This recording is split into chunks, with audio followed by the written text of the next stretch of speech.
6 seat SC ST के लिए reserve है, 8 सीट 4 सीट आप 50% हटा दीजिए जो आरक्षण नीति के अनुसार SC को दे दीजिए, ST को दे दीजिए, कम से कम 4 तो सवर्ण को दीजिए। आप 4 में से भी 2 दिए हैं और उसमें से भी ये 2 जाति को, कहाँ का जातिगत न्याय, कहाँ का समीकरण है, ये हमें समझ में नहीं आ रहा है। कर रहे हैं और जैसा निर्णय पार्टी लेगी उसके अनुसार हमारा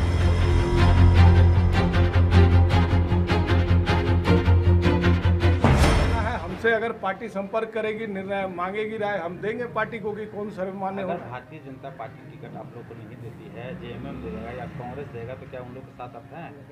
उस पर हम लोग विचार, वही तो हमने बोला कि अभी जल्दबाजी होगी, अभी सारा चीज क्लियर नहीं हुआ है। जो वर्तमान परिस्थिति बना है वो चिंताजनक है और उस पर विचार विमर्श करने के लिए और उससे आगे रणनीति बनाने के लिए हम लोग अभी से तैयारी कर रहे हैं। मैंने आप एक तो कैसे थे चेतावनी दे रहे हैं? बिल्कुल ये चेतावनी ही आगाह कर रहे हैं कि ऐसी गतिविधियों से बचे, नहीं तो पहले भी हम लोगों ने अपनी भावनाओं से अवगत कराया है। जमशेदपुर पूर्वी में ऐसी भावना पिछले विधानसभा चुनाव में व्यक्त की थी पार्टी ने, और वहाँ पर क्या हुआ क्या नहीं हुआ आप लोगों से बेहतर और हम लोगों से बेहतर कोई नहीं जानता है। आगे भी हो सकता है कहीं ऐसी नौबत ना आ जाए तो क्यों ना भाजपा ललन सिंह, मनोज कुमार, पंकज जो कोई प्रत्याशी बना दे आपको। हमारा क्षत्रिय महासभा के किसी भी पदाधिकारी को किसी भी राजनीतिक दल के में शामिल नहीं है और ना ही हम प्रत्याशी बनने के दौड़ में है।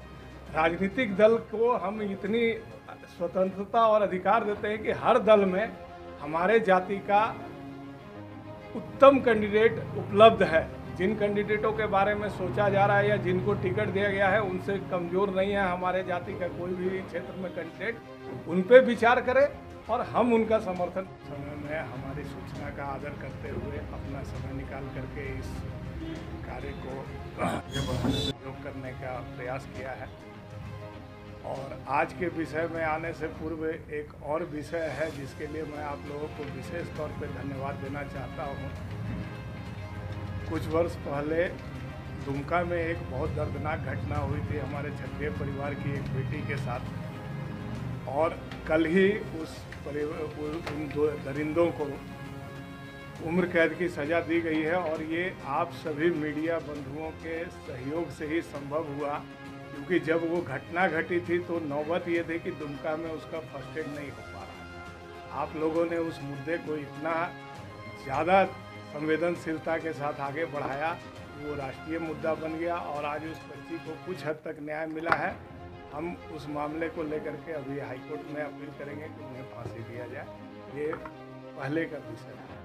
आज अभी जो एक वर्तमान आज का जो हमारा ये प्रदेश कार्य समिति का बैठक और इसके ठीक थोड़ी देर बाद हमारा यहाँ जिला स्तरीय बैठक भी होगा। इसका मुख्य विषय है लोकतंत्र का महापर्व शुरू हुआ, 2024 आम चुनाव का घोषणा हुआ।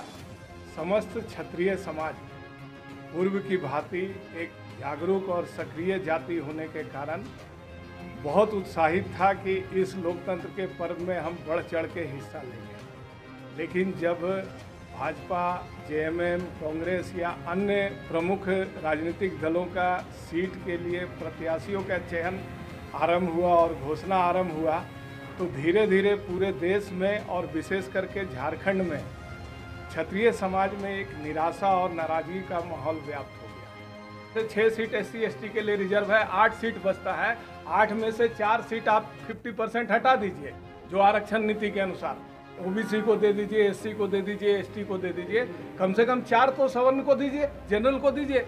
आप 4 में से भी 2 दिए हैं और उसमें से भी ये 2 जाति को एकदम साफ कर दिए हैं। ये कहाँ का जातिगत न्याय, कहाँ का समीकरण है, ये हमें समझ में नहीं आ रहा है और इसी पर विचार कर रहे हैं और जैसा निर्णय पार्टी लेगी उसके अनुसार हमारा भी निर्णय।